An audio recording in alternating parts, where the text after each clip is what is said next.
Liz. I'm Chris. And we are Carnival Cruise Addicts. Yes. In case she forgot again. We're Carnival Cruise Addicts. Yeah. Everybody, so we're here to talk about some tips and tricks to make your embarkation day a little less stressful, especially if you haven't been on a cruise before, if you've only been on a couple. There's a lot of things we've picked up over the years, the cruises. The many times we've been on a cruise, stuff like that, just to make it a little less stressful. This is your first day of vacation. You want it to go nicely, and some of the things in the beginning can be kind of annoying. So first is where to park. Yeah. Right, if you're driving in, right, if you're flying in, that's one thing. But if you're driving in, do you park on-site or off-site? Right. We're South Florida people, so we're West Coast, and we do a lot of the Miami port, quite frankly. Miami, Tampa, Port Canaveral. Right. We usually drive, and we usually prefer to park on-site. Yes, we do. Now, some people prefer to park off-site because it's significantly less expensive. It is. So I think there's like GoPort and other vendors that you can look at. You know, there's a benefit to parking on site. You don't have to wait for a shuttle. You don't have to haul your luggage on a shuttle and then drop it off. Yeah. I'm adamant about parking on site. So like she said, it's a little bit more expensive, but the convenience is amazing. So you're not getting off the boat after, however long the cruise was and sitting in this bin for all intent and purpose, waiting for your bus to show up. That bus shows up to bring you to the parking lot. Yeah. And there's not enough room. So now you're waiting for the next shuttle. Yeah, we've been there. We've done it. We've tried it. Yeah, absolutely. But like, it's personal preference. Yep. So, but just when you do go, if you're driving in, you can drop your bags off before you park. Yes, that's something, as many cruises we've been on, we didn't really realize this until the last one we went out of Port Canaveral. When you pull into the parking garage, there's a whole section of porters sitting there waiting for your bags, and we drove right past, went up to the second or third floor, waited for the elevator, dragged our bags, because she's an overpacker, and on all the way down this, that, and the other, and as we're walking by, we're like, oh my, you can drop your bags off here? Yes. And that's pretty much every port. So you can drop them off and then go park your car, and then you can walk over and not have to worry. Yep. But make sure before you drop off your bags that you have your luggage tags very firmly affixed, yes, so that they don't get lost. Whether you're using heavy duty tape, a lot of people will use laminate and hold on. Laminators. They're laminators and or laminate pouches. their tags. We've seen a lot of pouches. And we've lately. seen pouches. We'll put a picture up, but the sleeves that make it very easy.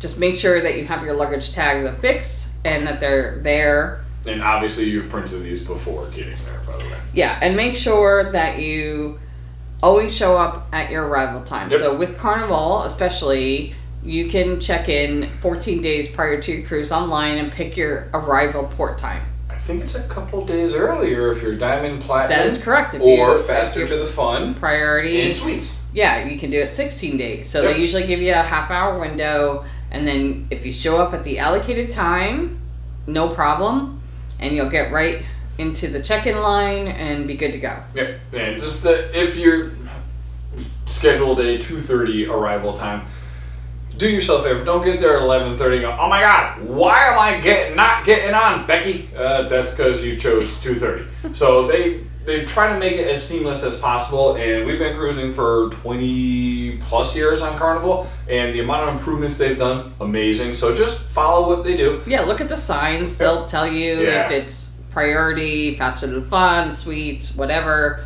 You'll be able to see where you go and just follow that line accordingly. Yeah, get into the appropriate line, because the general line is long, and if you've booked a suite, if you're lucky enough to get one of those, stuff like that, you have your own little section.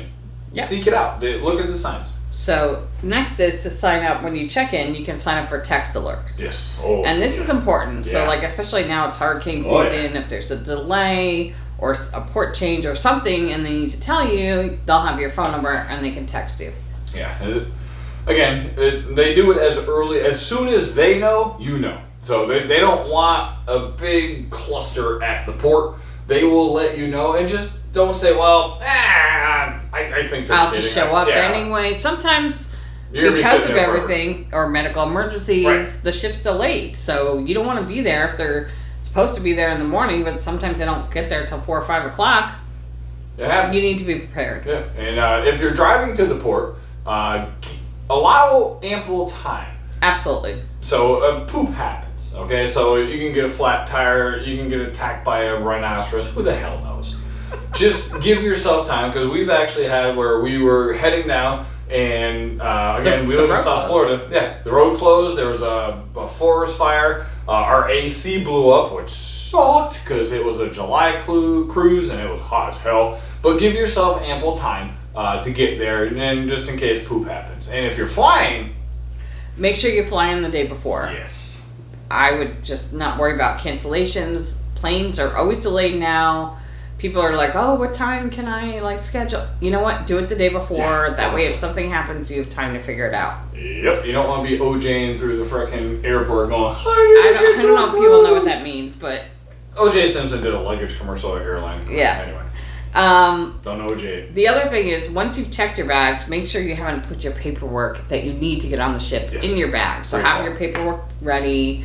That might be driver's license, birth certificate. We recommend the passport, your boarding passes. Make sure you have it all on your person so that when you go to check in, you're not like, oh man, I just checked my bags, and now you're like, I don't know where they are. And I know this is an embarkation, but debarkation, get a passport. We just got off in July, early August, out of Port Canaveral, and they have 2 separate lines: birth certificate or photo ID and passport.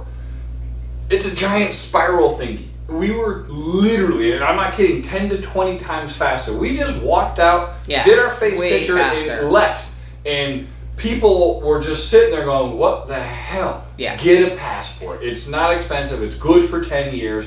Get a passport. Save yourself the frustration of screwing up your cruise after having a great week. I just got tapped. I'm talking way too much. If you saw this, that's me talking too damn much.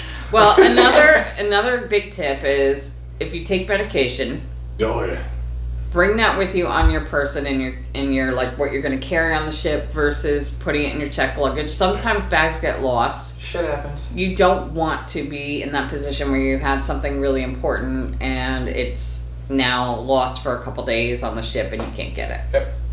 Also, if you plan on swimming right away, it's going to take many hours before you get your luggage sometimes. So it could be 5,000 wear your swimsuit or pack it in your carry-on. And I've seen plenty of people actually go up to the Lido deck, they get on the boat, they go up, they take off their clothes, and underneath their clothes, their swimsuit. They go to the bar, they get a drink, they go to the pool and just chill while everybody else is running around like a damn rat race. They got a drink in their hand, they have their bathing suits under their clothes, and they're just chilling, laughing.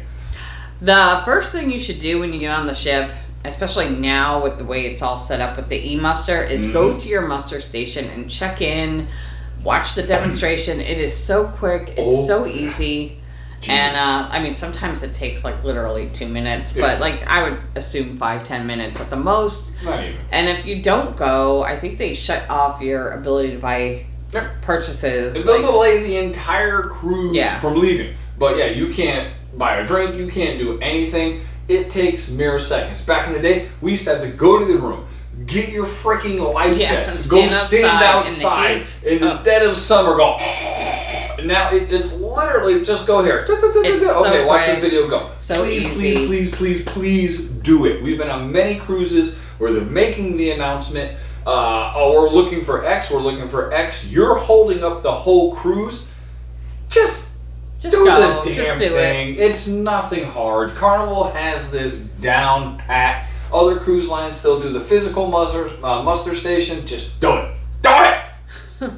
So the last thing is the rooms will not be ready when you first board the ship. Nope. The way it's all set up now, it used to be, but the way it is set up now, the rooms are ready at 1:30. Roundabout. That being said, if your priority, faster to the fun, you have a suite, and that includes like priority is platinum and diamond, you can go there, drop your bags off, and then go on and do what you have to do. So just keep that in mind. Yeah, and they will leave the doors open because they're still fixing your room. So if you're not comfortable leaving your stuff with the door open, just carry it around with you because they're still doing They're still stuff. working. Yeah. But that's all we've got for today, so hope you enjoyed the video. Happy cruising! Happy cruising. Let's get flocked up. Yeah.